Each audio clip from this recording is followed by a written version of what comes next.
right, so welcome to this third session for the day of our global meeting of Equinox on the fall of 2025, celebrating the humanness and what we all share so well described or articulated in the fact that all around the world at this point, the day and night are as long are all around the world for everybody at the same time. Before we turn off the light up here in the north.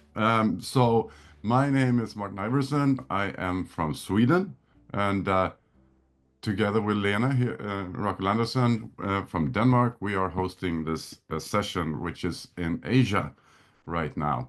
We're traveling the globe over the span of almost 24 hours, going from east to west. And here we are in Asia welcoming our speakers. It is Sanchita Shekhar and Raghu Ramadas, both from India, who will share some of their insights and their work in making us all more human and connect. So the theme is what it means to be human, and this time the specific theme is beyond conformity. Lena, would you like to say a few words about that? I most certainly would, and I would love to say a lot of words about it, but I will keep it short. So the reason why we chose this topic is because we're facing some major challenges, let's say that as a species, some countries more than others, and global development is taking some very troubling turns, and we need to be better at humans and better at being humans if this is going to go well. And part of being a good human is to conform to the upbringing and the norms in the society around you. And we can't really skip that, because if we don't learn to play by the rules of society and the norms of our family and integrate well to our surroundings, we cannot become trustworthy and responsible adults. So part of childhood is um, that we learn to play sports, for instance, and walk in and out of different rule sets. Let's take soccer, football as an example. There's a green field and there are some white lines. The moment you step across one of those white lines, there's a new kind of rules. You cannot pick up the ball with your hands. You can only kick it or hit it with your head. Then you walk back to the other side of that white line and you can suddenly pick up the ball with your hands. And this sounds so natural and simple when you're an adult, but for a 6-year-old, this is a new cognitive challenge to figure this out and learn to play by those rules. And our life is full of these kinds of rule sets and places. It can be workplaces, it can be family, it can be visiting your grandparents' house. There's usually very different rules there than at home with mom and dad. It can be traveling from country to country or just visiting another family. And we need to be able to go in and out of this. And this is part of our upbringing and is part of the conformity that we can sense. I'm now in a situation where the rules are different. Let me figure out what the rules are, play by the rules, and then fit in. But if we do that for all of our life, we will be conformists who cannot interact with changes, and we won't be able to see things from different perspectives. And so we need to find our own voice, our own personality. We need to move beyond the conformity, and that is also part of our Bildung. Um, but it is very important that we do it after we have learned to play by shared rules and norms, uh, that we can then transcend them and find ourselves, so to speak, and find our own voice, our own viewpoints, find out what our values are and what we see as valuable and important. So that is why we gave this session this title. Before we leave the microphone and the floor of the screen to our two speakers, we have a tradition in the global meeting on Equinox, and Robert just shared the link for it in the chat. It's a Padlet. If you click on the link, you will get to a world map. And at the bottom right-hand corner of that world map is a pink dot with a plus sign. If you click on the plus sign, you get a little box where you can write the place you're in. You can write your city, perhaps even your street, and then you can put a pin on the map. And over the course of the day, we will have a global map of very friendly Bildung people from around the globe, and we will see the map progress over the course of the day. And while you do that, I'm also just going to repeat one of my little on-screen good behavior speeches, which is that everybody who's not a speaker or being called to ask a question during Q&A, please keep your microphone muted, because if there is noise in the background or you sneeze or something like that, Zoom will put you front and center in the recording, and when we edit the video, it will not be possible to edit you out of it, and you will be sneezing on YouTube. So that's the please turn off your microphone. Only one time have we had a participant who was rude to a speaker. That was not very much appreciated, and I ended up muting the person. So we do believe in freedom of speech. We do believe in people disagreeing in civilized manner, and we do not have to walk out of here agreeing on everything. But I do also have the possibility of muting rude people. Luckily, we've only experienced that once. So those were like 3 opening remarks: the background, the map, and the etiquette of Zoom. And then we have a 4th little thing, and that's a new thing because we're traveling around the globe, and we have a little survey for each of the culture zones. And Robert has now shared that link in the chat. So if you click on that, it's called Survey Monkey. If you click on the Survey Monkey, you will see a survey about what do you find the most significant coming out of Asia. We now have answers for Oceania, which is now called Blue Pacific. We learned that in the first session. And East Asia. So let's see what this group of wonderful people consider the most significant thing coming out of Asia. And we will reveal that towards the end of the session.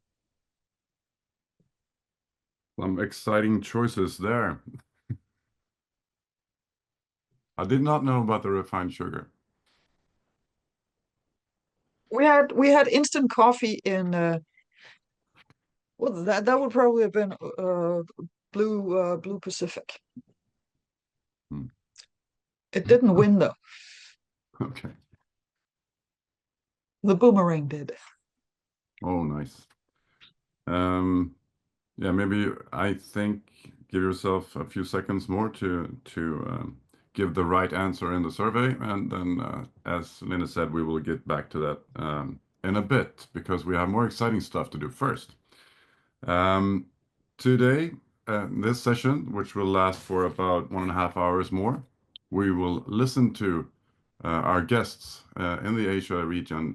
This time, it happens to be so that both are from India. It's Sanchita Checker and Regu Ramadas.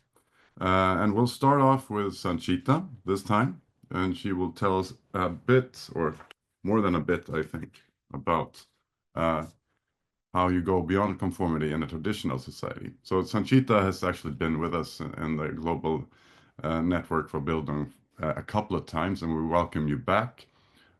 She's a passionate advocate with extensive experience in peace, conflict resolution, and research, working with refugees, prisoners of war, and tribal communities, and doing research in health systems and policy analysis.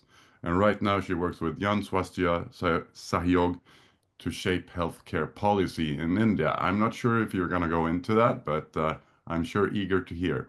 The floor is yours, Sanchita. Thank you. Thank you. Can I share my screen? Okay, so I'm Sanchita, and this is a presentation about transforming conformity.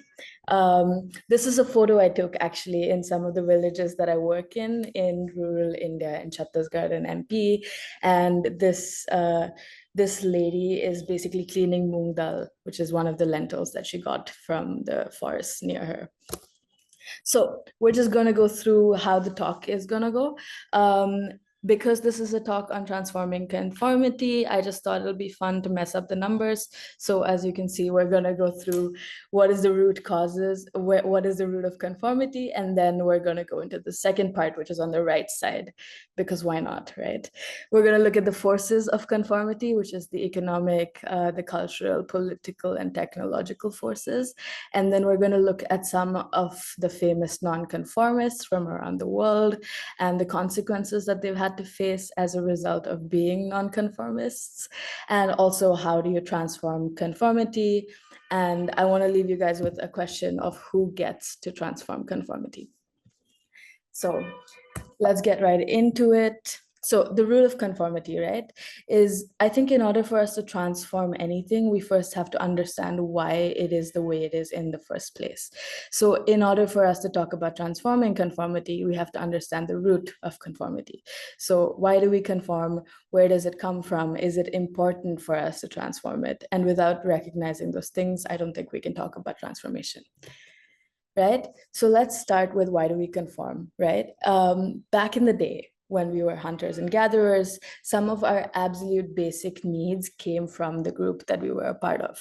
And so these needs included very basic needs such as food, water, shelter, survival, the purpose, and also all forms of resource sharing. So if you were left by yourself, you are most likely to not survive. And so the group was your fundamental essence of survival. And so belonging is basically the currency that you had to pay to survive, right?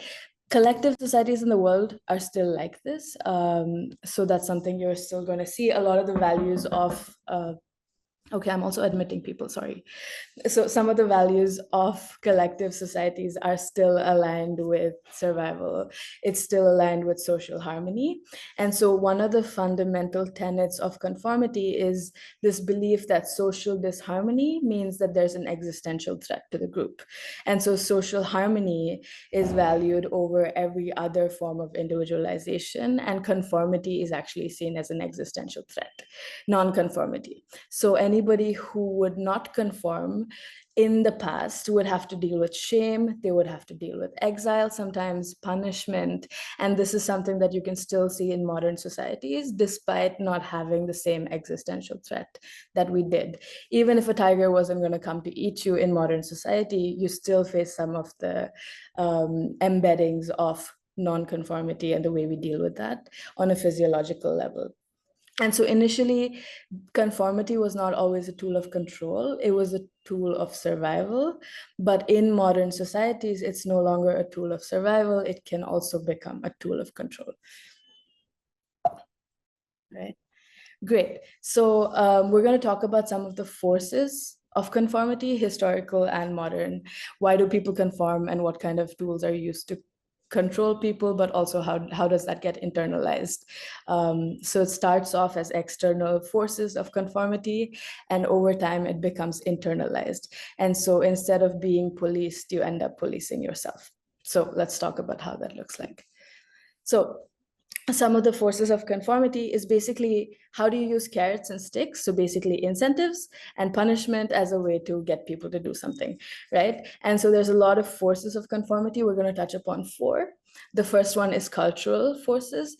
These are especially prevalent in collectivist societies. So things like honor codes, what will people say? If you live in India, or if you have any families that are in collective societies, honor and exclusion and what will people say are things that you hear a lot. So a lot of individual decision making is also based on collective values, not just individual values, right? And some of the basically all of the sticks are in red and all of the carrots are in green. So basically your behavior is also reinforced. So if you're keeping the peace, you're praised. If you're loyal, you're praised. If you stay silent when something is happening, you're praised, right? If you're basically all of the tropes of what a good person is, then you're praised. Otherwise, you're excluded, you face gossip, you face shame, you're punished. And these are the cultural forces. In some countries, you can see very real consequences of not conforming. I can give you an example from the time I was growing up. So I grew up in Dubai. not in India. And I had a classmate, she was Pakistani. And after leaving Dubai, her family moved back to Pakistan. And honor and cultural norms are very prevalent, very similar to India, also in Pakistan. And she ended up being in a relationship with a guy from a different, so there's like Sunni and Shia Muslims. So she was Sunni and her boyfriend was Shia, and her family ended up chasing them. And there was a car chase in which both of them passed away. And this was through the family itself. It was not really something that the society was doing. So you can see how deeply embedded some of these cultural systems are, right? There's an economic aspect of conformity as well, which is if you conform, then you have good job security, you end up getting promotions, you get access to resources. But if you end up saying something against the organization that you're working for, basically being a nonconformist, you can see this in modern examples as well. You have whistleblowers, people who defy norms and expectations of the organization. They face very serious consequences, such as unemployment, poverty, blacklisting, even having to deal with legal and financial barriers to employment. There's also technological forces to conformity. So basically people who do what is generally appropriate and liked, they get more visibility, they get likes, they get convenience, they get connection, which also feeds into the ideas of economic conformity, right? So more money, more likes gives you more comfort and security and being safe in society. So the underlying values of conformity is still safety, even in modern society, right? And again, technological like sticks can be like deplatforming, shadow banning. You can see this with a lot of people who posted content about Israel and Palestine. Recently, a lot of them got shadow banned. Their posts were not visible. They had the algorithms itself were made in such a way that some people were more visible and some people were less visible. So the people who are in power, who are also have access to technology, its power is basically exemplified through different platforms. And what happens in society is an expression of who is in power and what their motives are. So that leads us to the fourth force of conformity, which is political. And this is the most dangerous. It's also the most prevalent, which is if you go against the government, sometimes you deal with surveillance, legal punishments, exile, violence, censorships. I used to work for a think tank in Nigeria, and we used to work on digital rights of basically the digital ID cards for the Nigerians. And some of the problems we had to deal with was the government having access to all people's address, their phone numbers. And so anybody who dissents, they're able to use it for political and personal gain, and also for like administering consequences that are not legal. But because there's no data security, it was something they had to deal with. Again, a force of conformity in the political sense. And on the flip side, if you do what the government wants you to do, you get citizenship privileges, you get rights, you get money sometimes, you get access to power, you get security. In India, a lot of the time, sometimes when there's elections, you have certain communities that get money, they get food, they get alcohol, or they get certain privileges in the elections for them to vote for one side over another. So that's something that we see.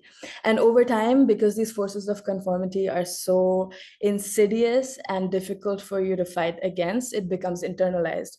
So instead of someone else coming to you and telling you, hey, don't do this, this is bad for us, you feel a sense of guilt internally. You censor yourself.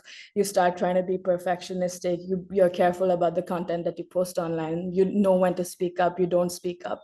And alternatively, you start externalizing that as well. You also become a force of conformity, where if you see someone else who's speaking up, you tell them, hey, don't speak up. This is not good for you. And again, it comes from this sense of wanting to have safety or wanting them to be safe. But at the end of the day, everyone is conforming to something that is not serving people. Right? So let's look at some portraits of like famous nonconformists, both historical and also modern. So in the past, we had Socrates. So Socrates a very famous Socratic method of thinking. And so he questioned some of the Athenian norms and he was executed for corrupting the youth. We also had Galileo, who said that the sun was the center of the solar system, which was a very unpopular opinion at that time, and he was under house arrest for extended periods of time. We also had Charles Darwin, who spoke about the theory of evolution, but at that point, everybody believed that the world was created by God and evolution was completely disruptive as a concept. And by the way, these forces of like what is normal, what is not normal, what is acceptable, they change across countries, they change across geographies, they change across languages, they change across time. And so the same forces of conformity and the end that it's going towards might be different over time. Some of the modern figures are like Malala. She defied the Taliban's ban on education in Afghanistan and she was shot in the head. She got the Nobel Prize and she still continues to receive threats and abuse despite that. We have Edward Snowden, who was a famous whistleblower. He brought to light a lot of NSA's mass surveillance strategies, and he was charged with espionage. He had to be forced into exile. He was cut off from his family for decades. And then there's also Ai Weiwei, who's a famous Chinese activist. His father was also an activist, and they were exiled from China. And he faces a lot of government censorship, and he was arrested and imprisoned, and his work was destroyed. So there's very real consequences to people who don't conform. And oftentimes the reasons people don't conform is because they see people in power who have been famous for not conforming and the consequences that they've had to deal with, which also forces people into internalizing these forces of conformity. So it's a vicious cycle. Right, so we're just going to go very quickly into how do you transform institutional conformity and individual conformity. So in terms of institutional conformity, we basically, government should be allowing different people of different perspectives to be able to talk, to collaborate, to work together. There should be places where there's dissent that's valued, but not really shut down. There's very famous examples of dissent that has been shut down, that has led to a lot of bloodshed, that's led to a lot of wars. But dissent is actually a source of greater understanding, not necessarily always a problem. And so if governments are able to make spaces for dissent instead of automatically punishing them, then there can be greater understanding within society, and it can be a very big platform for more non-conformity-based thinking. Also, it can also fuel entrepreneurship. It can get people to think in creative and new and open ways. And how do you, so this is a little short step-by-step guide to transforming individual conformity. So if you want to understand where you're conforming in your personal life, let's just go through this really quickly. So firstly, you're going to have to gain a certain amount of awareness, which is, what are you conforming to? Why are you conforming to them? Where do these values and norms come from? And then try to map out the consequences, right? What are the carrots? Why am I doing this? What are the sticks and the consequences to not doing it? And then identify your individual values, right? What works, what doesn't work? Am I willing to absorb the consequences of not doing this or of doing this? And is transforming conformity something that's actually beneficial for me? And then experiment with little attempts at dissent. So you can try something small, you can speak up when you wouldn't have spoken up, or you can have a conversation you might not have had. And over time, you're going to start transforming conformity on an individual level. So I want to leave you guys with this question of, I really think this is something that needs to be explored, is who gets to be a nonconformist and who doesn't, because there's plenty of people who are structurally not able to speak up, and there's plenty of people who can dissent. And even being able to have a conversation about conformity is a privilege that a lot of people in the world just don't have. So this is something to think about. I'm going to just stop here. Thank you so much. And that was a lot of food for thought, at least for me. And I can see how this resonates, but in different ways, but all over the planet, to the east, to the west. And it's really good to get it, let's say, structured like this. And you've done this before, Sanchita. It's very enlightening to see these structures because it's, you know, I think we all know and feel all these like, yeah, I know that. Yeah, you're right. Yeah, of course. Getting at it like this is really enlightening and can really help, I think, the next step of going forward and making a change to embrace nonconformity in the way that is productive for both yourself and society. In traditional rural India, how do you can you work concretely with this there?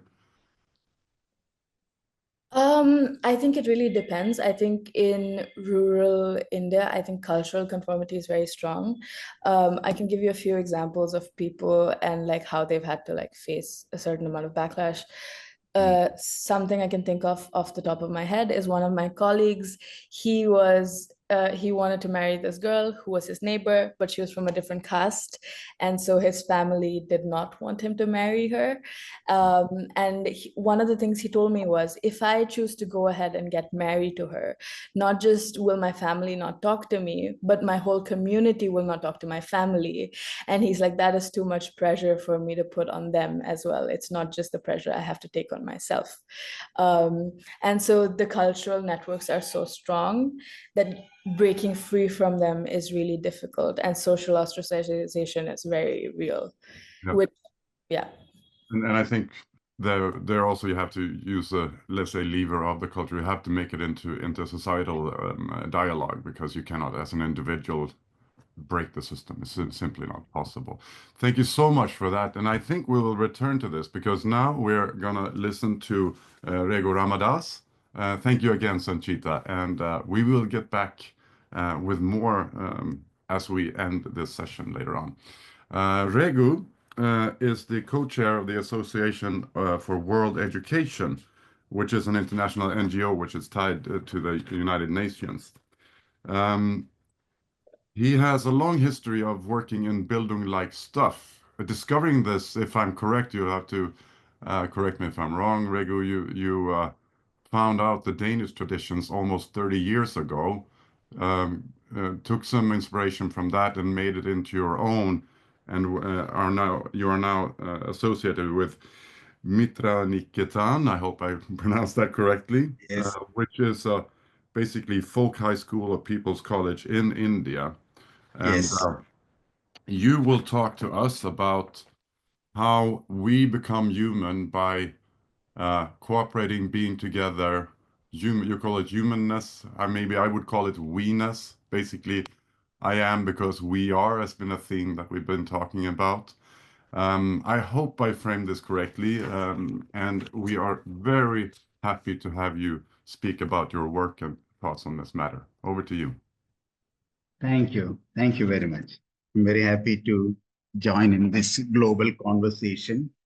I am representing two organizations now. One is co-chair of the Association for World Education, which is located in Denmark as our headquarters. And secondly, I am also working since last 30 years with a non-profit organization in India called Mitra Niketan. It means Home of Friends. So I am talking from these two perspectives. Firstly, with the Association for World Education, I'm associating with it since 20 years. And currently, I'm one of the co-chairs along with my Danish friend, Christian Boone. And as you rightly mentioned, Association for World Education is an international organization. We have consultative status with the United Nations. Basically, it is a platform of educators, non-formal educators from all over the world. We are sharing our experiences and learning from each other. We have members as well as chapters from around 15 countries from all over the world. And we focus mostly on adult education and also promoting alternative model of education which are relevant for all of us, for all the people who are living all over the world. And also we are working more on sustainable development goals also at the grassroots level. Basically, the goal and philosophy of Association for World Education is promoting lifelong learning and world education with the aim of creating awareness on universal identity. So those people with that global identity who are all part of these members of this world education. But currently, we members at different countries are having working at the grassroots level in the field of education as well as in development areas. We are mostly educators as well as development practitioners. Today, I am sharing some of our my experiences in the field of human betterment with the mutual aid and cooperation and humanness. As I will come to the um, foci school system, as you rightly said, we have adopted some of the best practices of Danish foci schools, and we have established a college in folk school in India. It's called People's College. I'll come to that, but basically, we as a non-profit organization, we are mainly focusing on community development and as development practitioners, we are mainly focusing on the betterment of human beings or the development of the people at the community at the grassroots level. There's a lot of threat in it, but primarily we all aim for equal opportunity of the people, equal access to education, equal access to employment, equal access to healthcare, and also we people need basic facilities. But the current status is different. People are unfortunately polarized, as my friend has mentioned about caste, religion, and all. People in different parts of India are polarized based on not only caste, but also because of the socio-economic status. People have different opportunities, different access. As all over the world, there is a wide gap between the rich and the poor. That is already there in rural areas and urban areas. Rich are very rich and the poor are very poor. But still, in my state of Kerala, we are more or less middle class people, but still poor people are poor, having limited facilities. They also need some basic facilities to survive.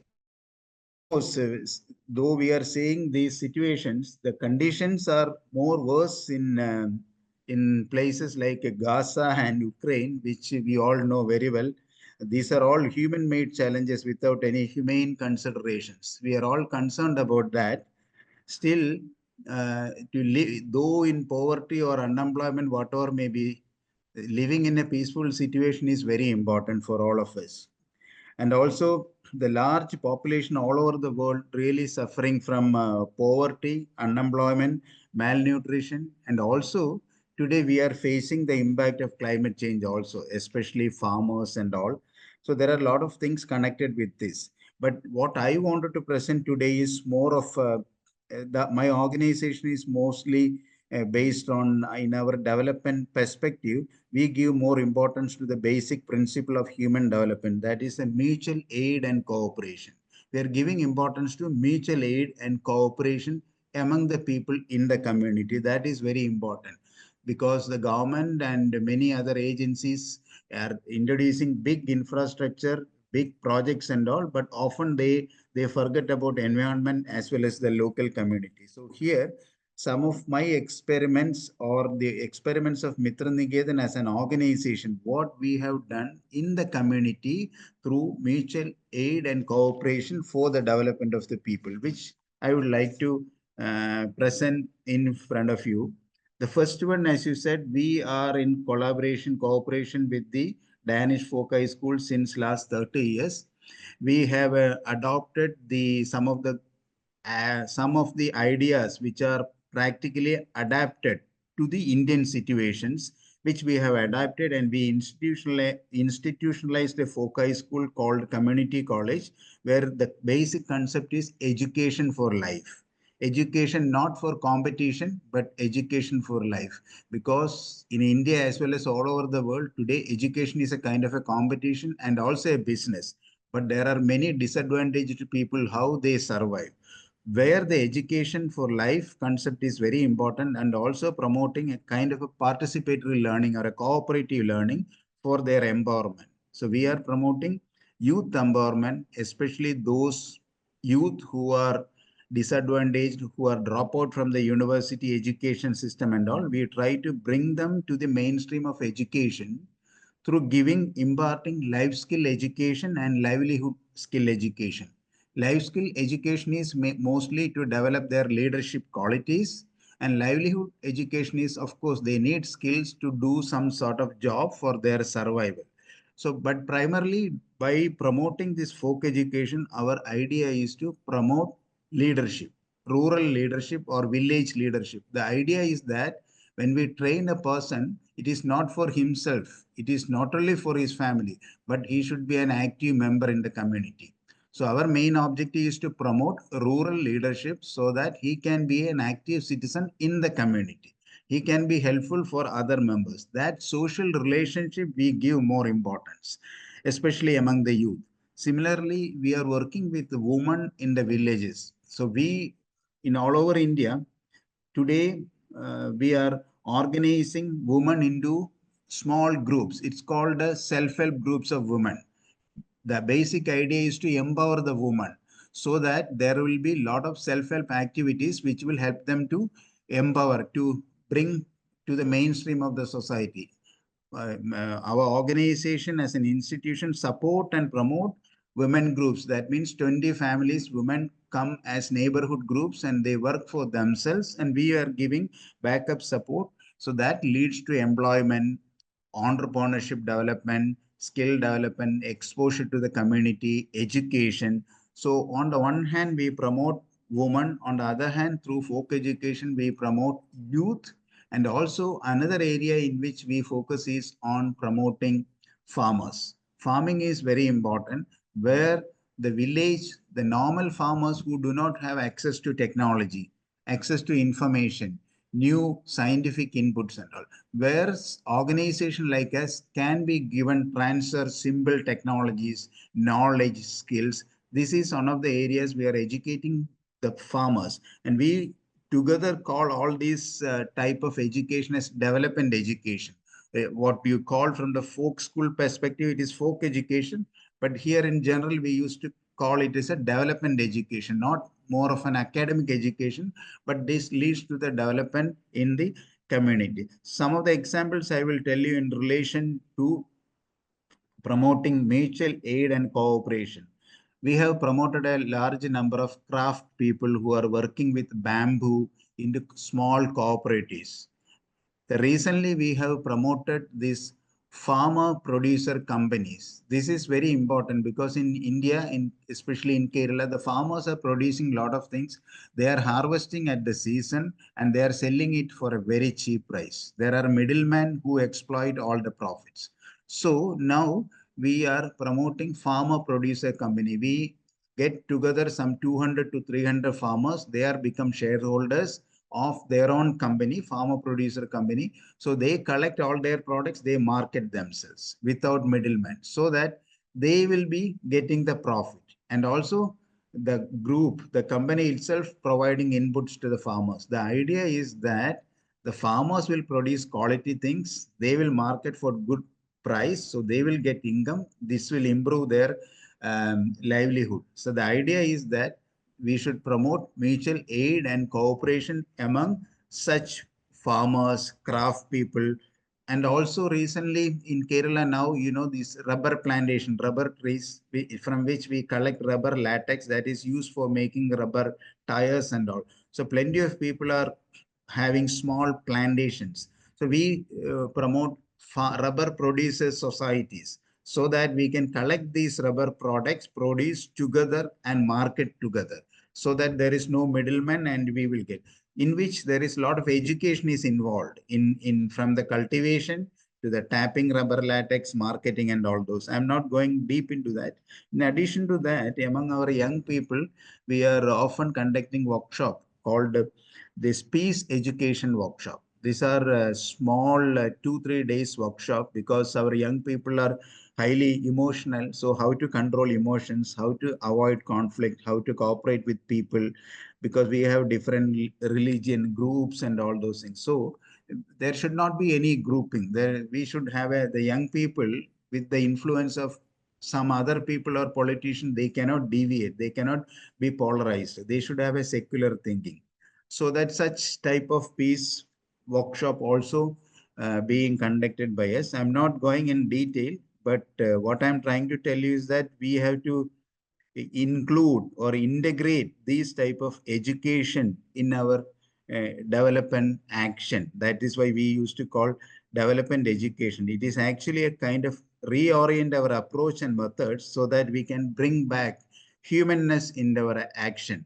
That is, we have to bring all the people together for mutual help rather than conflict. This cooperation of the people than competition is important.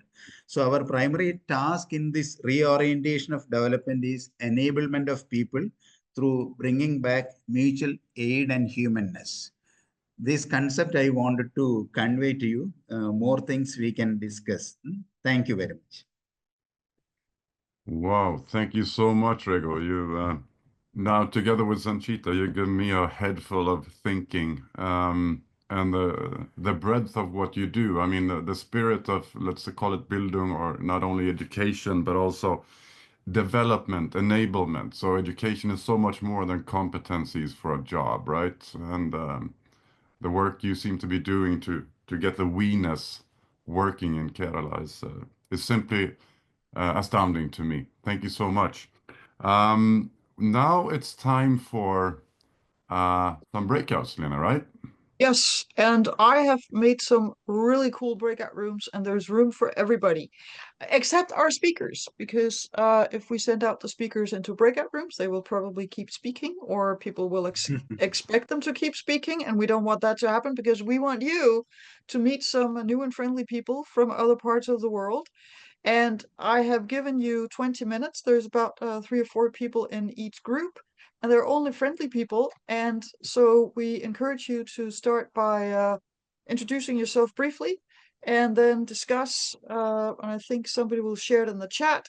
What did we just hear? What did we learn? And what would we like to ask the presenters, the speakers, when we come back from the breakout room? And this is actually, to a lot of people, no offense to the speakers, but the highlight of our event when people get to discuss this with somebody from other parts of the globe. So have fun out there, and see you in 20 minutes. And we will keep Regu and Sanchita here, and they will be here when you come back. We promise. So thank you, Sanchita, and thank you, Regu.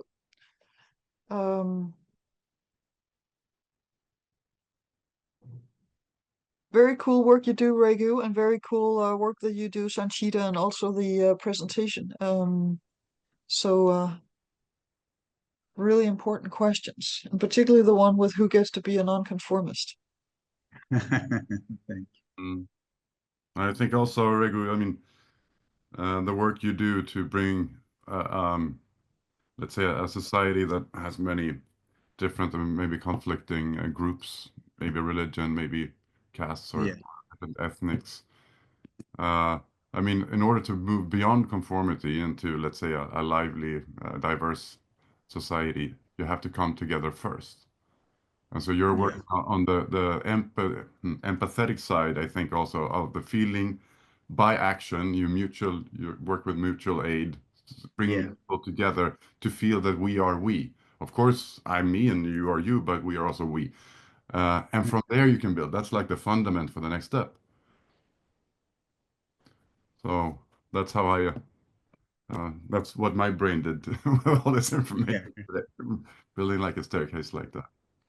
It's promoting cooperation among the people are very important. So we will facilitate to bring them together and also give them necessary input, technical input or knowledge input or skills, whatever is required. That backup follow-up support we have to give as development practitioners in the community.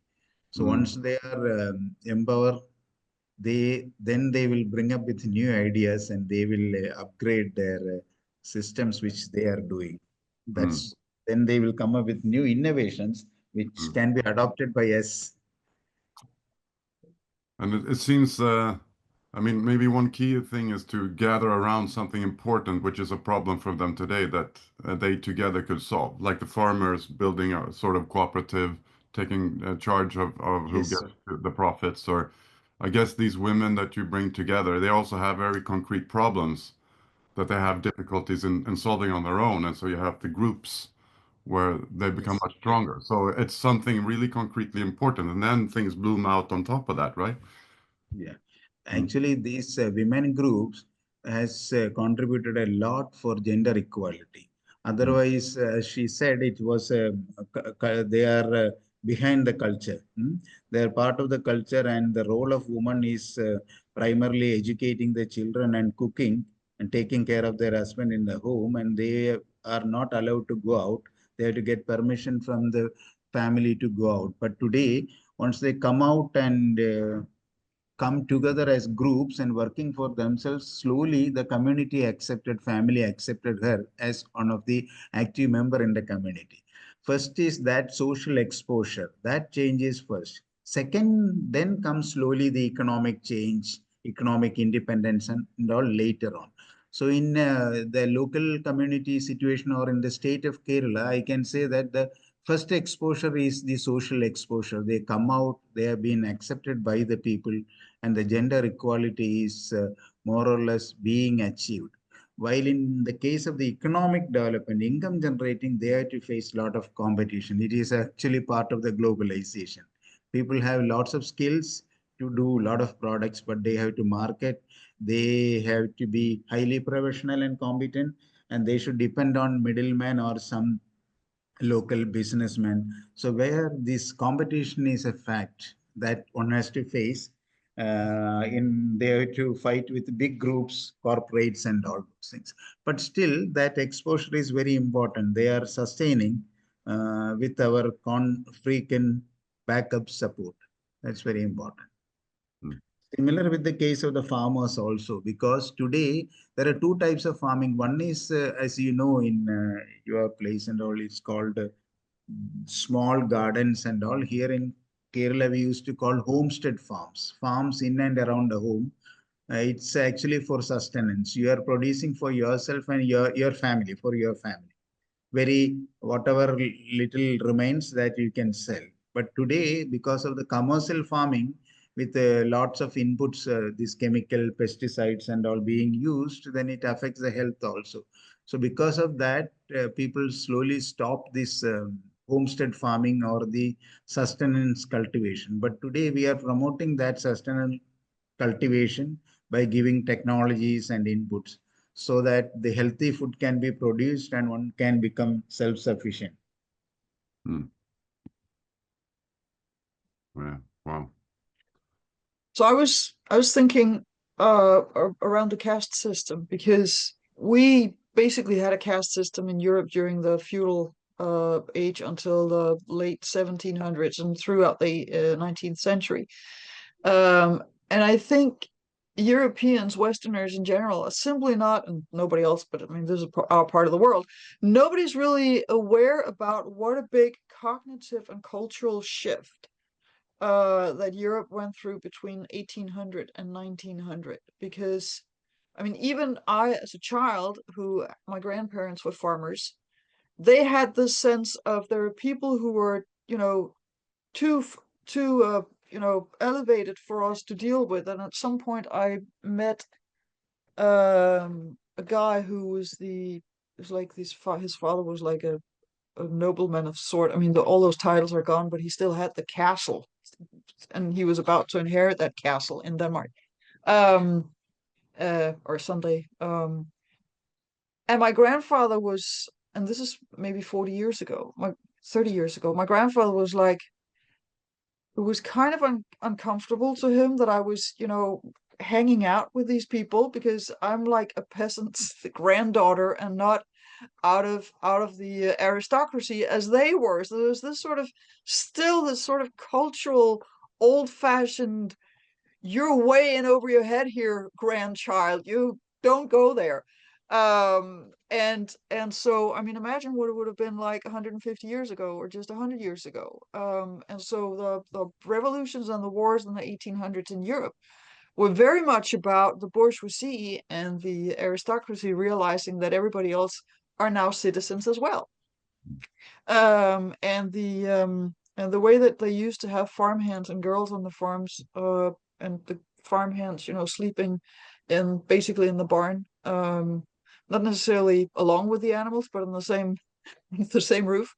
Uh, they're gonna sleep indoors. What? It's just that we don't realize it, but it was there. So I can totally see how it takes a lot of effort and cultural change and nonconformity to do anything about it. in time. I mean, we're talking decades for a Mm-hmm. system. Yeah. So deeply also internalized. I don't think your grandfather really realized how ingrained this was in him. And going back No, to Conchita and your last parts of, let's say, your self-censoring or the things that you have in you. Nobody needs to, poke a stick at you. You will do it anyway, and you have no idea almost that you have it, which is why I think your approach is so good. Write down what are your, you know, what are these things that are like water to a fish that I just swim in? What are those? Hmm. Have you been working in Kerala as well, Sanchita? No? Oh, I've been I've been working in the rural parts of Chhattisgarh and MP, which is in North India. And I think it's a lot worse off than Kerala. I think Kerala, and I'm from Tamil Nadu, they're a lot more developed in terms of so many things, education, access to public health services, everything, as compared to some of the people I've been working with. Was this something you would like to get into a little bit after the breakouts between the two of you? I mean, it's almost ridiculous. I mean, you're from the same continent. India is a continent, but you're from very different Yes. parts of that continent. Would you like to elaborate on that, you think, when people get back? I think we're both from the same part of the country. I'm just working in a different part of the Yeah, I country. mean, but yeah, you're Yeah. active in the north and you're in the southwest, right? Yeah. Yes. Yes. She is actually, she said she is from Tamil Nadu. That means it's a neighboring state to Kerala, but she is working in North India, Chhattisgarh. That Yeah. is almost at least 3 hours I have to fly to reach you. Such Yes. distance is there. But the condition, the socio-economic condition is different in both places. In southern India, especially Kerala, is more or less developed in terms of education, access to health, in terms of employment and all. But there are new problems. Today the problem in Kerala is the young people are educated and they are all highly educated and everybody is searching for good employment. Today, it's not, the problem is among the young people, it's not unemployment, but underemployment. So people are wandering all over the world in search of good jobs and all. So different problems at different times. But of course, our villages, especially tribal villages in the forest areas and all, there are people still much behind to the mainstream. Yeah, you're totally right, Martin. Also about it being like a continent, because India, it's just so different. Like Kerala, for example, um, people live together across different religions. You can see like a mosque next to a church, next to a temple, and that's very common. And where a lot of the places where I've been working, you have people of like right wing, like government political organizations that come down and break churches. They tell people they can't congregate if they're from a different religion. In fact, even if you try to have a conversation with someone from a different religion, they're just like, "This is not good." They're violent. It's just different. People, you don't have the same problems across the country at all, right? Kerala's, they have like 98%, 100%, I think, primary literacy, for example. And a lot of the people in MP and Chhattisgarh, they don't want to go to school because they don't see any purpose in like going to an educational institution. And it's understandable because they have a very different way of life as well. But the country is just so different. And I really like what you said, Raghu, about like underemployment and competition. It's such an issue in India. We have like 1.3 billion people. Competition and the rest of the world is just not the same. Is you have like very few jobs, you have so many people, a lot of people are very qualified, there's no jobs for them. And so it's like you have one of the people in my organization, she has a master's degree and she cleans the floor. That's what I mean. Like it's just, yeah. And sometimes I feel like she should have my job, it's better, but she would never, even if you gave it to her, she'd just be like, I can't take this job. Hmm. Hmm. So new problems are coming up. I mean, mental health is one of the areas now coming up and people are giving more importance because there are many young people are disappointed and frustrated because what all they are accessing or in terms of employment or other opportunities are just below their capacity and qualifications. So that is on the one hand. On the other hand, there are the traditional conventional issues are also there, but still the society is changing. There are a lot of changes are taking place.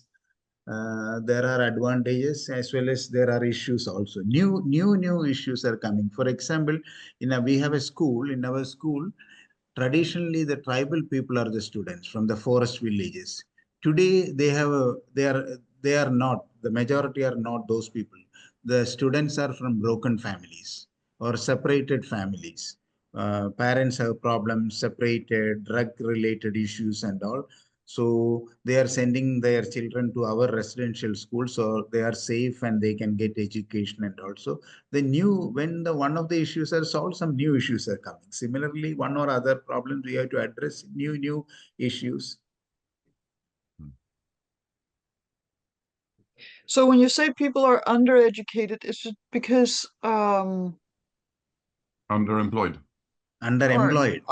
underemployed? So what yeah, of course, underemployed. What are the what is the startup or not, I mean, if you say startup, you think about tech companies, but how easy is it to start a company in India? I mean, the legislation must be there. It must, I mean, starting a company, starting a bank account, getting a you know, be registered as a company or as a cooperative or something. How difficult is that? I know that there, at least 20 years ago, certain places in Africa, you had to go through 35 institutions to get a, you know, a bank account.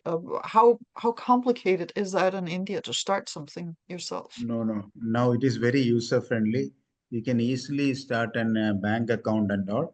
Even you can start a company also. They made it more friendly, especially to for startups to start initiate new entrepreneurship and all. But the issue is that a company, what type of company is it?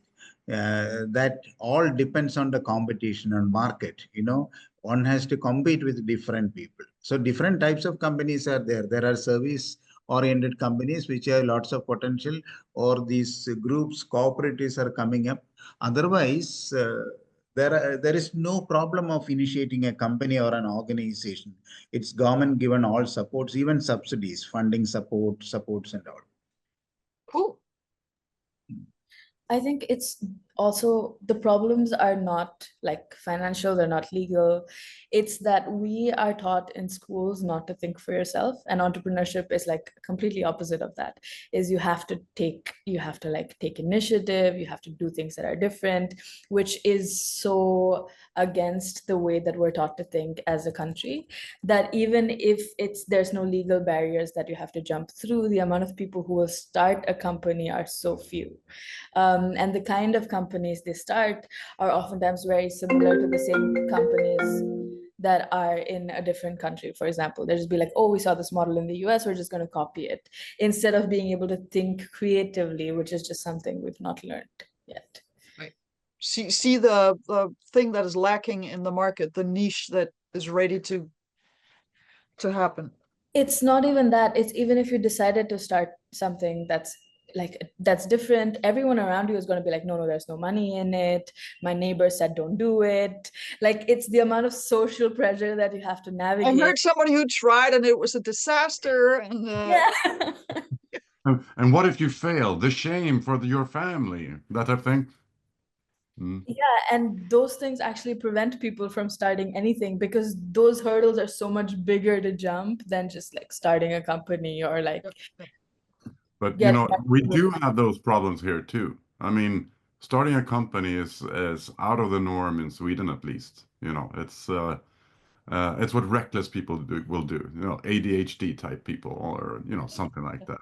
A normal citizen will just take a job. Thank you very much.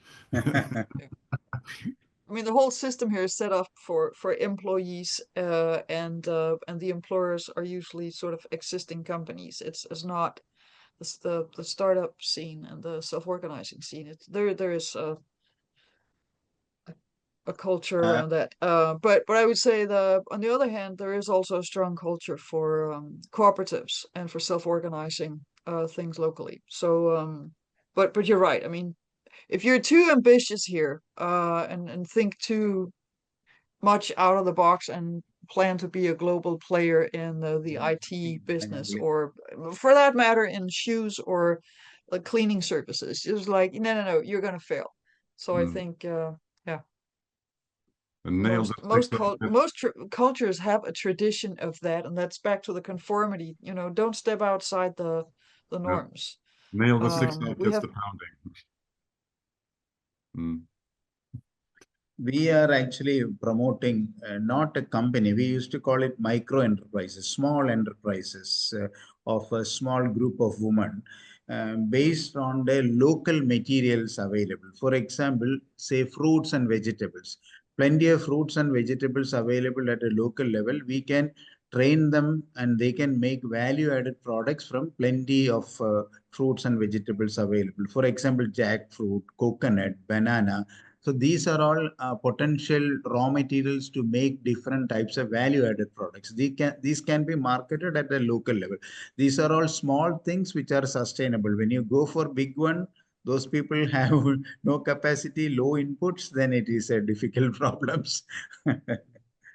Well, now we have people back in the main room from the breakout session. So we hopefully have a lot of interesting questions and comments. So let's hear what they might be. Then it would be really nice if you wrote down the question as well, I think, or do we do just a hand raiser, Lena? What do I you think? think raise your hand, but do it electronically because it's really hard for the host to see, and for me to see people waving at the screen. Mm. So based on what you heard earlier from our speakers and guests, and also what you've been treating, how you've been dialoguing in the rooms, where are you guys at? What do you want to know? What do you want to ask? Shoot. We are as curious to hear your questions as you are to having them answered.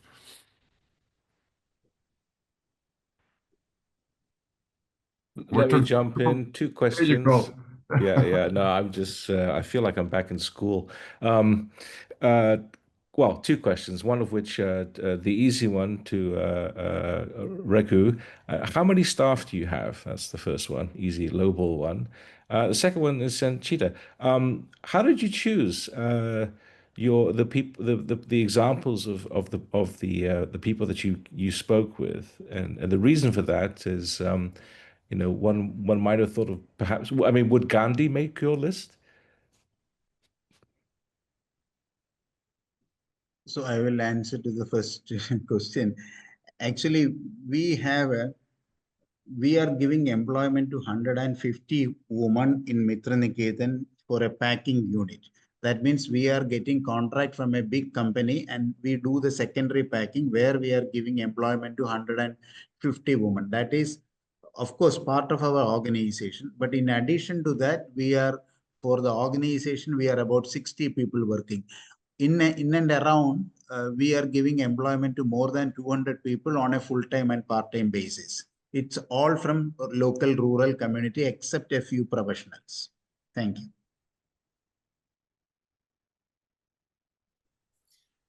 Thank you for your question, Pinder. So I did actually, the kind of people that I chose were, I wanted to demonstrate that non-conformity has consequences. And so I kind of picked a few historical examples, but then I also picked a few modern examples. Gandhi would definitely make the list, but I actually thought Raghu would speak about Gandhi, so I just thought I'll let him do the Gandhi heavy lifting. So that's the reason I didn't put him there. But yeah, he would definitely make the list. He was in prison multiple times, but actually it is very common for people who are non-conformists to face big consequences, and it's easier to explain that when you have more extreme examples. And I wanted to pick a few from around the world, which is how I chose them. Thank you. A name that also came up was Nelson Mandela, and one of our distinguished members has actually met the person. The other concept I think we explored briefly at the end was the notion of taboo, in terms of not actually taboo, but actually being able to discuss things in a context that might open people's minds so that they can explore their curiosity and I guess imagination. But I'm putting words in some other people's mouths. I think they can, in this day and age, they can just jump straight in. Think. Yes, of course, this is a semi-open floor. So if you have something you want to add on, this goes out to all you guys. Don't be shy. But I think, Ogush, you had your hand up before. Is that right? Yes, thank you very much. First, excuse me, please, for my broken English, but I try to do my best to shortly. Mr. Rego, you were talking about the education of women who are normally working, if I didn't misunderstood, who are normally working in agriculture and husbandry. And I have a critical detail about this education of agricultural people. The question is that how do you solve the problem of disconnecting? Because when you give them, when you educate people as a mold in the modern life, I mean the calendar that we are using and the standard life that we are living in the cities is not possible for the people who are doing agriculture and husbandry because they have a different time context, which is the time of the nature. I mean, when to seed, when to put the seed on the ground, when to take the milk. And with this time context, they are living. There is no Sunday, there is no weekend, there is no holiday. They are always on, and they have their own time to rest. And as Sanchita also mentioned last time, that if you can gather them to a meeting, they maybe this time for them to sleep, and this is not the right time for them. So there is a very detail, this kind of very serious detail, how to not disconnect people from the nature while giving them education. I wonder if you have solutions about that. Thank you. So I understood your question, if correctly, the farmers and dairy farmers are very busy with their farming practices. How do we bring them to our place for educating them, agri-based education? This we are disconnecting them their farming activity to the education program. Is that your real question? Is that you mean? And also, when what we teach about in the name of education is also a different kind of perspective, a modern perspective. I mean, the consumer producer kind of people are living different time context, but the agricultural people are living in different natural time context. So how to do you solve this? Do you have a solution? Probably. I'm a very big fan of India and China as cultures because the density of the people were so much 2000 years ago, and we are now facing the same problem. Probably you have the same. You have some good solutions for that kind of problems. Yes. Thank you. Yes. Now I understood. Thank you. Thank you for the question. You are true. Farmers are, of course, very busy. But unfortunately or fortunately, in this place in Kerala, the farmers are small scale farmers, not the large scale farmers. And we used to call them as small and medium farmers. For them, of course, they are busy, especially when they are milking cows and all. They have specific times. Even they used to tell us that when they come for some training programs, they will come in the morning and they have to leave by lunchtime because they have to attend, they have to go for milking the cows and engage in other activities. We focus traditional conventional farmers, farm women and youth in terms of education based on their timings. Sometimes our training programs are we used to call on the campus training programs and off the campus training programs. That is education and training in our campus in our model demonstration field campus, and also at the farmer's place, so that we are going to the farmer's place and we do the training. That's we used to call farm schools. Some model farmers are there. In their farm fields, we conduct training programs. It is called farm schools also. This is one thing. Secondly, of course, as you rightly said, there are farmers in the rural areas and also small farmers in the urban areas also. We are promoting urban agriculture also. But what we are educating, that is your question, because the technology is changing, the quality of seeds are changing, hybrid seeds are there, that is also coming, new inventions are there, especially the biocontrol materials, new small technologies are coming up. So these new modern technologies, modern new hybrid seeds, new varieties, innovative bio inputs, these are the things we are transferring to the farmers in terms of trainings and giving skills, and also we are also selling them, giving them inputs on a reasonable price. This we are linking with agriculture universities and research stations. We as a facilitator, extension workers, we are transferring this knowledge and technology to the farmers. Of course, in the case of urban agriculture, we focus mainly on different types of technologies so that they can cultivate in small spaces, vertical farming, terrace farming. That means at the rooftop of the house, we can do some sort of farming. Then there are other small cultivation like mushroom cultivation, beekeeping. So in urban areas, based on their skill, time, for example, retired people also engaged in such activities. So we have on the one hand, we do urban agriculture, type of agriculture for women, youth, and also for conventional farmers. It is based on their need and availability of resources.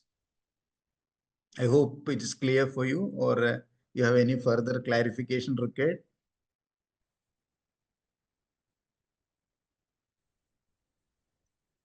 I think it's okay. Farming school, it's okay. I think. Thank you very much.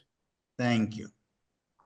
Sanchita, you Yeah, want to jump in? yeah, can I also jump in? So one of the things that as an organization we used to do when we were working with the tribal communities is we do something called participatory rural appraisal. So basically you sit down with these communities and you ask them to map out what kind of interventions would help them. Instead, because oftentimes when you are working from the perspective, you're working from your perspective, right? You're coming from a city, or you're educated, or your way of thinking is very different from the communities that you want to work with. So you sit down with them, and there's many different techniques under PRA, which you can use. So one of it is actually making a daily clock where you sit down and you like ask them, what do you do from the time you wake up? And then what does your partner do from the time they wake up? What do your kids do? So you get an idea of their schedules, and then you can like schedule in interventions that you want to do. But you can also ask them how they would like that intervention. Do they think it's necessary? Things like that. So instead of developing it from our perspective, you let them kind of come up with it. So it's bottom up as a process. It sounds so simple when you say it, but it's of course genius. I mean, how can you meet someone if you don't meet them where they are? And also, I guess they have, I think, a lot of times very concrete problems. How do I get the better seed? When should I be, or how do I get out of my house? I'm a woman. I'm not, very concrete things. And if you go for that, back to, can I maybe ask you, Sanchita, the four types of conforming forces, the cultural, economic, technological, and political, where you are now active in northern India, what would you say about these factors? How do they affect what is most important or difficult?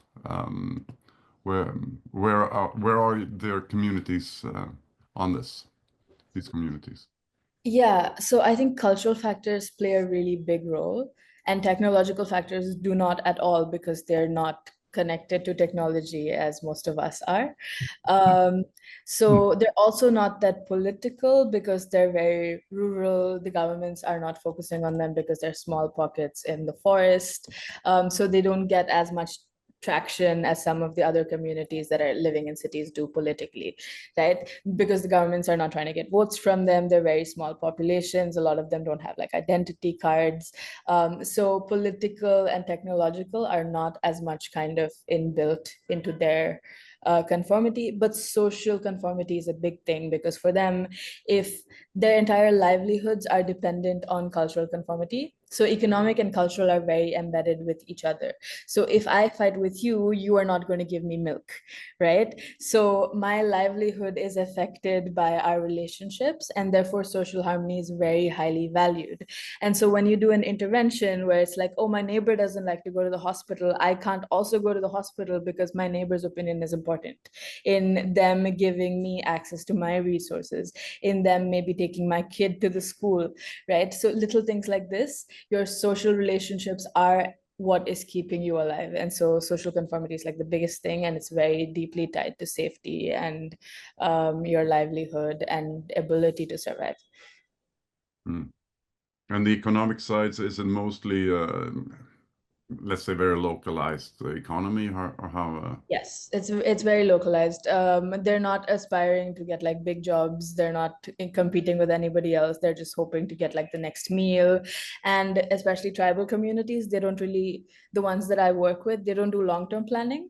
So they, for example, if they have to get money, they work for, they're like, they need 400 rupees, example. They'll work for 5 days, they'll get that money, and they just take 25 days off.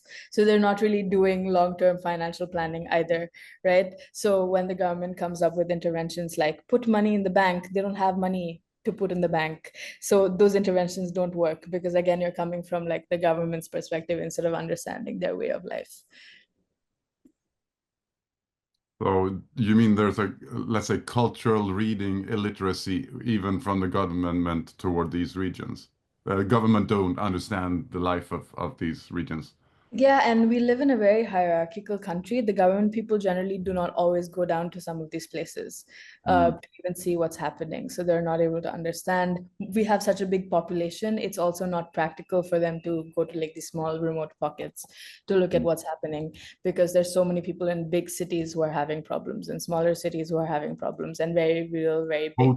Voters having problems. Exactly. So they're often very neglected. Mm. So we have somebody who would like to say something, Mariama. Can you turn on your camera and your phone, please?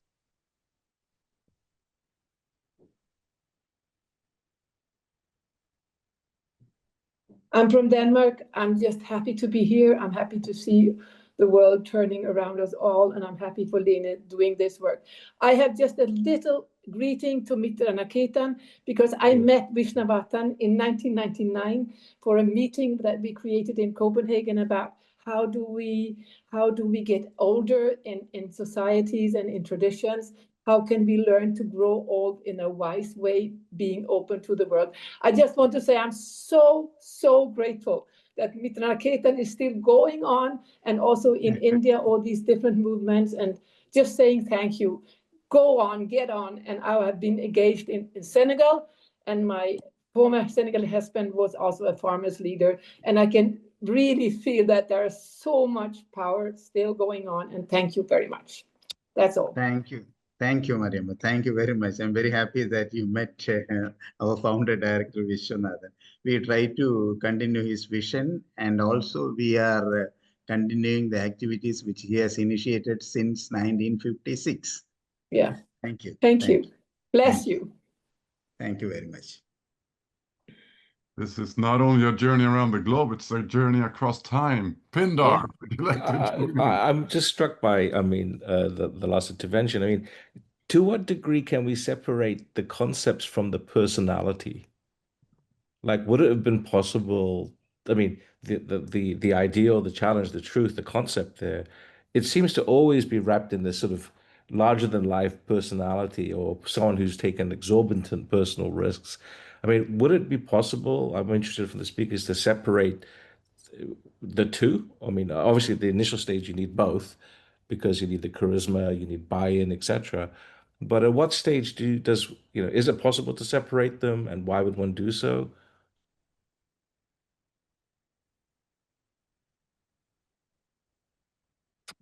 for example, does the Earth go around the sun or the sun go around the Earth, right? I mean, we eventually found out which one's true, but it obviously was not the result of the personality of the person. Whereas in other cases, you have a very charismatic founder who has a very viral idea, and that builds on it. I'm just Yes. interested in the thoughts about that, and also whether or not the people that Sanjita mentioned are actually happy, or do they find these cultural networks suffocating? Yes, I will comment first. For example, as far as my institution is concerned, um, the founder director, which just Mariama was mentioned, Mr. Vishwanathan, he is no more. He passed away in 2014. He studied in various parts of India and outside, and he got experience from various folk high schools in Denmark, Scandinavian countries, including Finland, and then he come back and started Mitra Niketan, a kind of a folk high school. So his ideas and vision are really very important. For example, now to control, to mitigate with the climate change, there are a lot of methods being adopted. There are a lot of methods for mitigating climate change. All those things has been adopted by our founder director since 1956. So now many people talking with the many new jargons, which we have done since many years, especially for water and sanitation, energy conservation, water conservation. Similarly, in most of these areas, those are now coming up again. So as far as we are concerned, their vision is actually the long vision, though they are not using many scientific words. So he started with education and soil and water conservation. Soil and water conservation to make the farmland more fertile, for more farmers to work on the farm. For educating means educating the new generation, young people. So they have a clear-cut vision. Of course, they are charismatic leaders, but we have to continue when the charismatic leader is not there. Only the major change which I found is that society is changing, technology is changing, Yeah. need is changing. Based on the change, we have to change. That is the important thing. So the basic vision and idea remain the same. Thank you. Thank you. I think this is such an interesting question.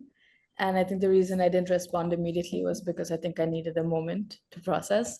I think when you start, I think you need both the concept plus the personality, because with just the concept and no personality, you're not going to have enough strength and willpower to kind of sort through the noise and make whatever project you want to make happen. And that takes that personality to make it happen. On the flip side, if you only have the personality but no concept, you have a lot of people who are rebelling technically without anything to rebel against, right?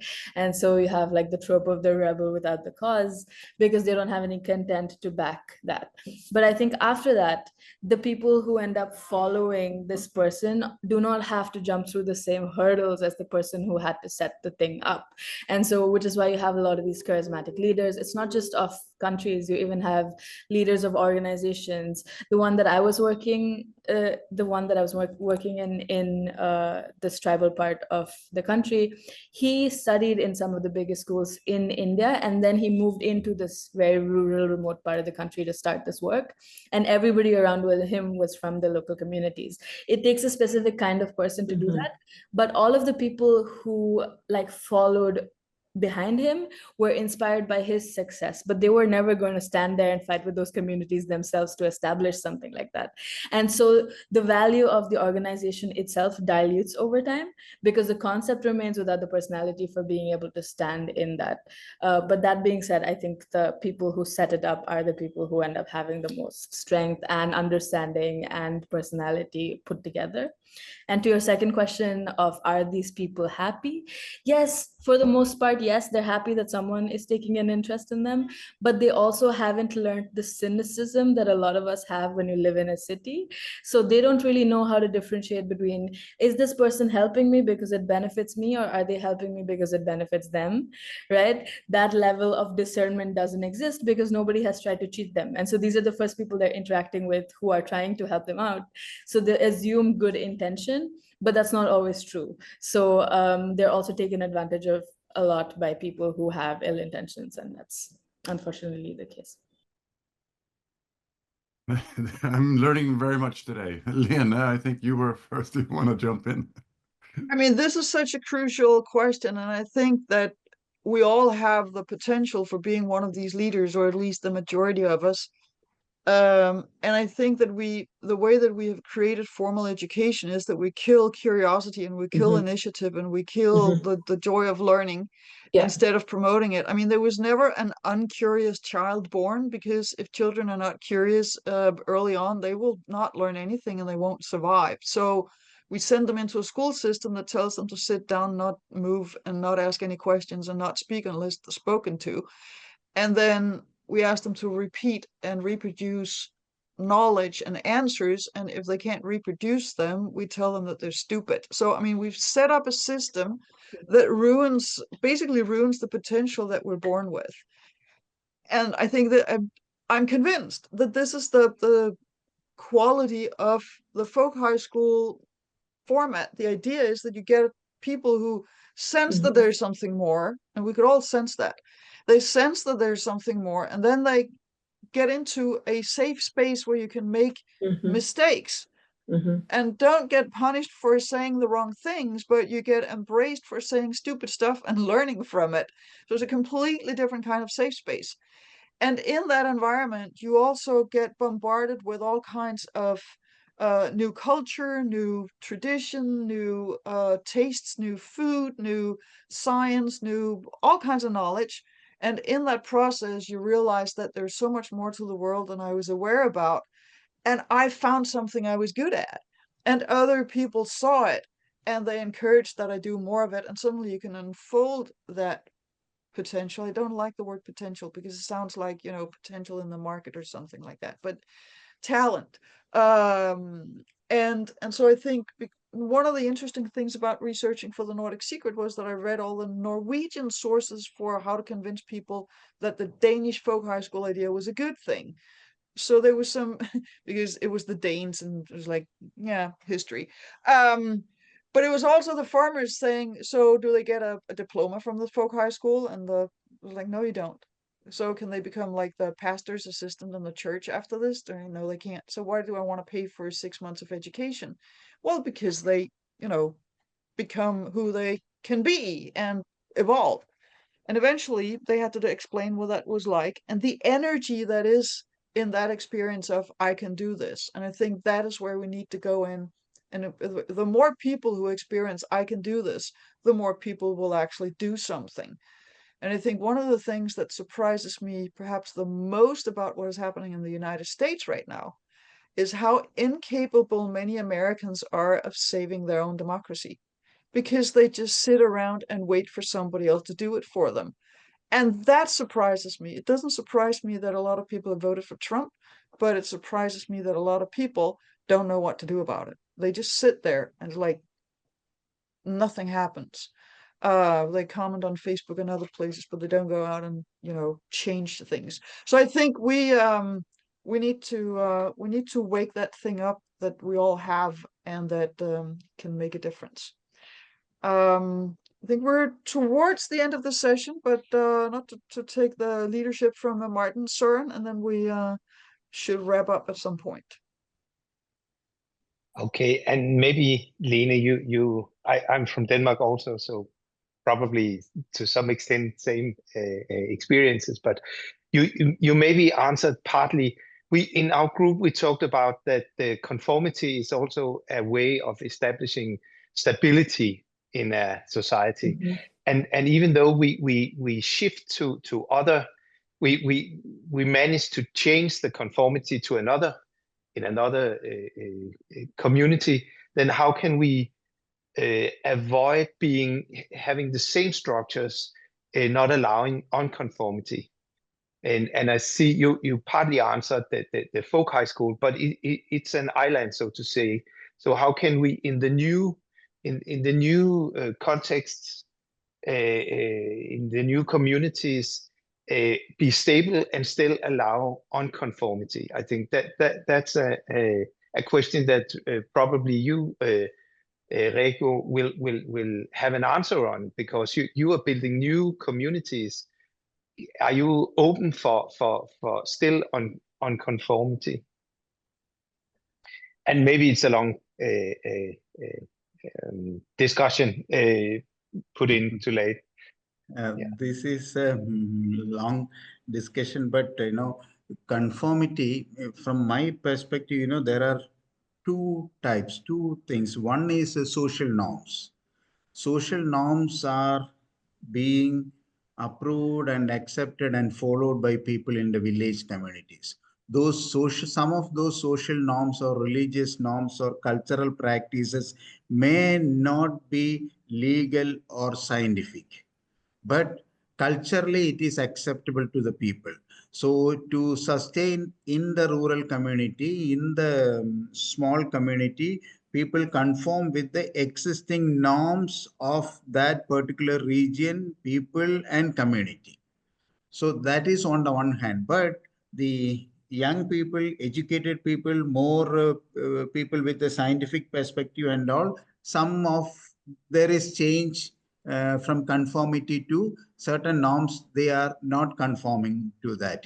That is mainly, I think, based on the change, based on the education, and based on the scientific perspective and all. But of course, the sustainability or stability of the traditional society is based on the conformity of the local norms and rules. It will gradually change based on the education and the scientific awareness and knowledge of the people. Agreed. And I also think there's cycles, right? Because you build certain structures. Whoever's in power uses their power to exemplify whatever they believe in. So if you have a leader who believes in diversity, they believe in all of us talking to each other and collaborating, you're going to create structures that are helpful towards that. But then these structures are very susceptible to bad actors who are going to come in and say, you know what, I don't like the fact that everybody is disagreeing with me. I'm going to use my power to destroy these structures and then build another one where nobody can speak except me. And those things, you can see it in politics. You can see it happening over time, where you have structures that are built which are like collaborative, and then those are broken down by people who want power, and then again someone else comes in who builds new structures where people can collaborate, and then those are broken down again. So I think this is unfortunately very cyclic, and it's just what it is. I feel like the one saying, last order has already been, they're closing the bar now, and the party just got started, didn't it? So if you're hungry for more or thirsty, we will continue around the world. And I want to thank Regu and Sanchita so much for these mind-blowing insights. And I think we are all wiser leaving this session. If you're hungry for more, we're heading to the Mideast in 40 minutes.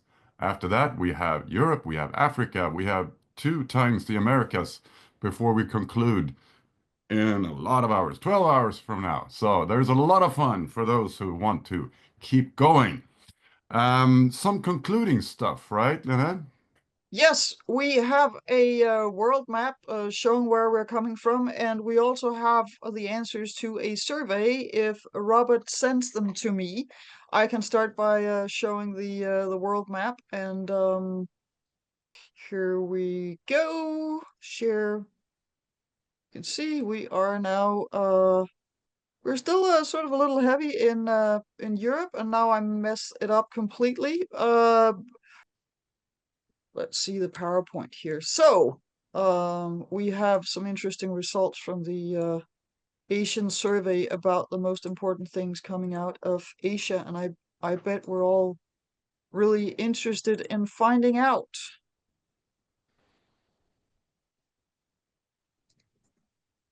All right, buttons and shampoo are not the biggest hit here, but refined sugar has a lot of fans, and so does the number 0. But the gross national happiness index is the winner. Yeah. So I think that we need to speak to somebody from Bhutan next time and hear about the gross national happiness index, and not a lot of number 0s, but probably going to get some refined sugar during the break. So those were the words from the Asia Culture Zone, and the world has spoken. We will now we actually have we will have a manual for the perfect world. We can have a boomerang. We can have what was the East Asia? That was sushi and paper money. So Pindar, your cryptocurrencies, I don't know, they will have to compete with sushi, and and then we'll have the happiness index. So I guess those were the words from India and from Asia. Yeah, and just a reminder, the day and the night are as long, equally long twice a year. So this is the fall equinox. There's a spring equinox coming if we survive the winter, and I hope we all do. And that will be on. I'm not sure. It's actually not today. It's like the day after tomorrow or It's something. on the Saturday, the closest to the actual equinox, So we're and it will choosing actually be Saturday. spring in the southern hemisphere, Martin. It's us going into winter. They're going into summer. That's the round part, and that thing about the sun around the, I you're an keep engineer. learning You stuff need to today. study This is this. We can't incredible. have this misunderstanding, sent out into the world You're twice per absolutely year. right. But the next equinox meeting is on March 21. So mark that in your calendar already now. March 21, 2026. This Okay. is also a community mainly driven by people active on a voluntary basis. If you would like to join this, it's an open invitation for you to join Lena, who's spearheading this. Um, if you like what this is doing and what it's doing to the world and what you can see it that you can contribute with something, such as hosting like I do now or other things, just speak out to Lena, right? Yes, or join us at the Global Bildung Network. I just shared the link for that. There's also a Global Bildung Network on LinkedIn where you can join, and on Facebook. And after this global meeting on Equinox, when we're done and when I've slept and spent a Sunday doing not very much, I will send out an email to everybody who has signed up with the links shared in the chat, with all the links to our activities and with more practical information where to join next time. So now we're gonna shut down this Zoom room for about 5 minutes, and then we're gonna reappear in the Middle East. And we're gonna hear about a Grundtvig-inspired kibbutz in Israel, and we're gonna have a speaker from Lebanon. So see you in the Middle East, and enjoy your coffee break or whatever you're gonna Thank do in you. the break. See you later. Thank Bye. you. Bye bye. Thank